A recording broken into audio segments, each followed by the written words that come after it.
ये है news 18 network और आप देख रहे हैं न्यूज 18 उर्दू।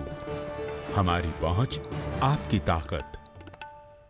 नाजरीन, जम्मू कश्मीर के गवर्नर सत्यपाल मलिक का प्रेस कॉन्फ्रेंस कर रहे हैं, आपको सीधा ले चलते हैं। बहुत सलाहकार आए हैं दिल्ली से, बहुत ही कॉम्पिटेंट अफसर हैं, चीफ सेक्रेटरी थे दिल्ली के, उनकी क़यादत में और 3 अफसर और उनके साथ आईएएस लगाए हैं कि जितनी ग्रीवेंस हैं, खासतौर से नौकरी संबंधी, अपॉइंटमेंट संबंधी, प्रमोशन संबंधी या पक्का करने के संबंध, बहुत तरह की भर्तियां थी। अकेले टीचर्स में आप अंदाज नहीं लगा सकते कितने किस्म के टीचर्स थे।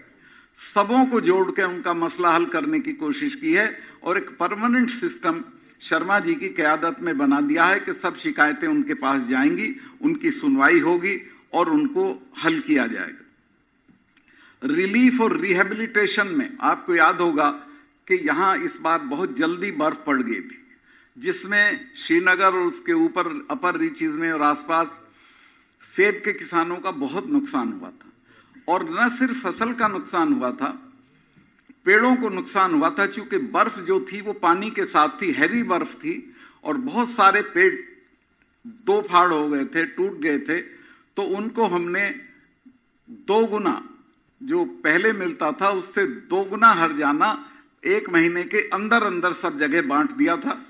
बिजली का भी लगभग हमारी कोशिश है कि हर घर में बिजली पहुंचाने का प्रयास किया गया है। अगर कहीं हमारी दिक्कत है तो वो ये है कि बिजली की हमारे पास कमी नहीं है, बड़ी ट्रांसमिशन लाइंस हैं, लेकिन उसको लेके जो घर तक लाइंस जाती हैं उनमें अभी दिक्कत है। तो उनको हम रिपेयर कर रहे हैं या नई लाइनें खींच रहे हैं, वो भी काम पूरा हो जाएगा। हाँ, 6 टाइम्स दिया हमने। जो एप्पल का मुआवजा दिया वो दुगना नहीं 6 गुना बढ़ा के दिया। तो ये सारी चीजें हो रही हैं।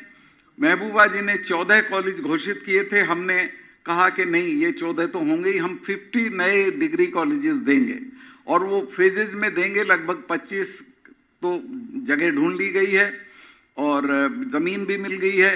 अच्छा, जो बड़े प्रोजेक्ट्स थे प्राइम मिनिस्टर के फंड से होने थे, एम्स का था, आईआईटी, इन सबों के लिए जमीन आइडेंटिफाई हो गई, जमीन कब्जा हो गई है, जमीन ट्रांसफर हो चुकी है और हो सकता है कि जल्दी ही प्रधानमंत्री जी आके उनका पत्थर वत्थर रखेंगे और वो काम तेजी के साथ चलेगा। बाकी इससे ज्यादा मेरे पे कहने को नहीं है, सिर्फ मैं इतना कहना चाहता हूं कि हम लोग नेक नियति से, और गवर्नर का एज गवर्नर मेरा कोई पॉलिटिकल एजेंडा नहीं है और यही